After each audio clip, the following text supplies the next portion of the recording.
Guys, today I'm going to be working with volunteer plants. These are free plants that crop up in your yard, like this holly has. We get oaks, we get maples. Any plants that are growing around your home can possibly volunteer in your yard. Keep your eye out because this is how you can get some free plants.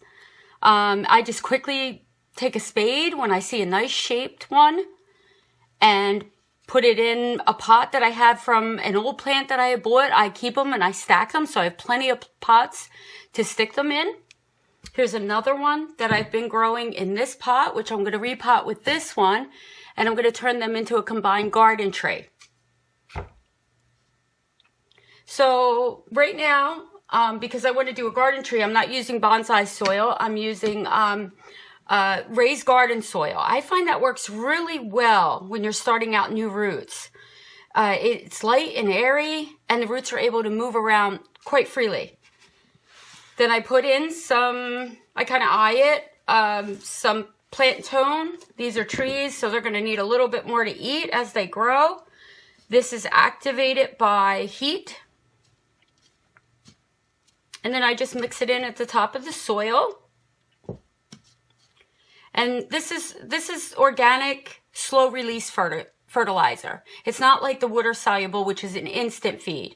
This will slowly feed the plant, so it's not going to burn them.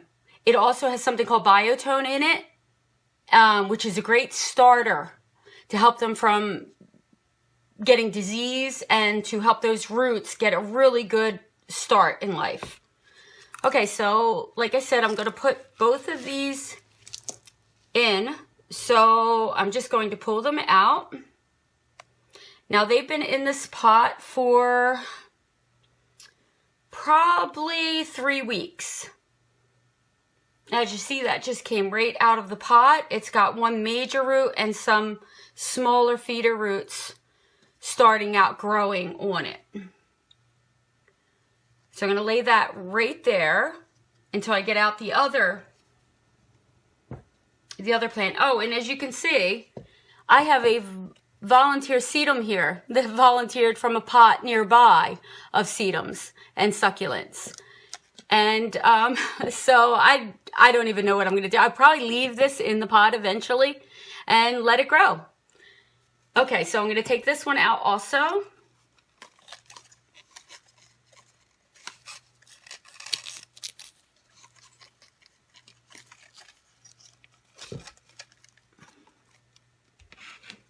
And normally these young roots, with just a little encouragement, are going to break away. Hey, I may leave it there. It kind of is a neat look. All right, so what I want to do is tease some of these roots or soil away. There isn't a whole lot. These are baby trees. Tease them away so that I can get this holly as close as possible to the other holly. Now remember to plant them at the depth they already were. So don't plant them higher or lower. Keep them at the depth they were, and then they won't shock. So I'm going to have to get these in a little bit deeper. And then for these ones, I'm going to, or these, not these ones, I keep saying that. For these, I'm going to just wind them around each other. And then I can put a piece of wire there eventually to kind of train them together.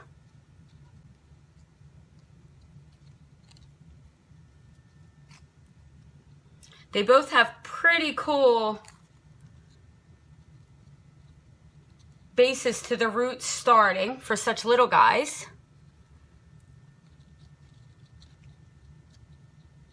Okay.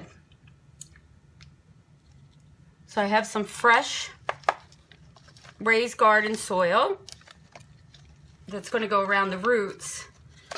And then if I need more, I will use the soil they were in, which was probably the same. It's just obviously a little older. These are getting a fast repot. It's only been 3 weeks, which could shock them a little bit, but you got to do it when you have time. A lot of times I find if I wait, I never find the time. And then the plant starts to suffer.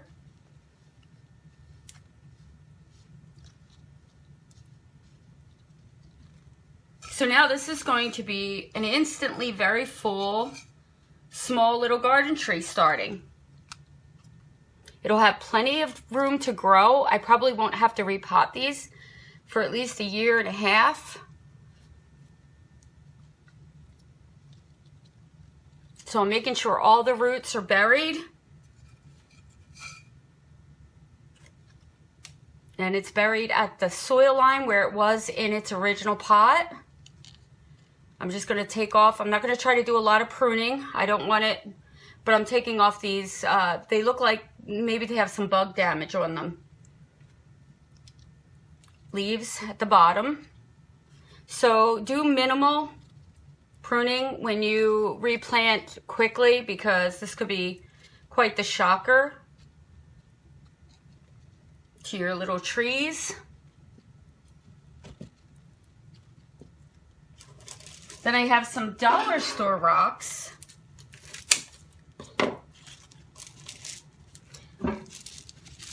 that I'm going to put in. Aren't these great? So inexpensive. $1 for this whole bag of rocks. They're so decorative. So maybe I'm going to do maybe a partial that way. I have some moss. I've just wetted in a cup. I'll squeeze it out so it doesn't get everywhere.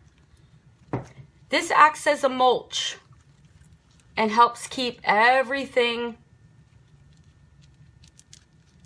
nice and wet so the soil isn't exposed. Oops, lost a little sedum in there. I might end up taking that out, but I thought, for now, it volunteered there. It likes living with it. Maybe I'll leave it go.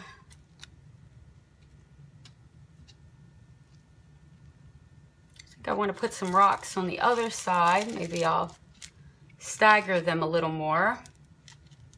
Put a little moss here. I try to make it look as natural as possible.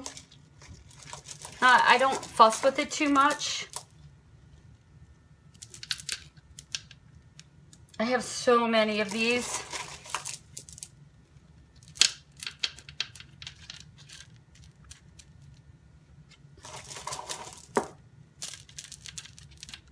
And there you go. This cost me nothing new. Everything I had already had. I had the moss, I had the rocks, I had the pot, and I had these growing wild in my yard as volunteers. So a volunteer plant, just in case I didn't say, is a plant that just starts growing naturally in your yard. It volunteers to live there. So basically that's how you get free plants. If you have a yard that's pretty much all cut with a mower, maybe leave a section that's not cut and see what grows in there. It's a great way to get free plants. And a lot of times you don't really know what's growing because you cut it too soon or you weeded it too soon. So before you could identify the plant. So I tend to let things like this grow that look like they might have neat leaves or become trees. And there you go. You get a free plant. Okay, thank you. Have a great day.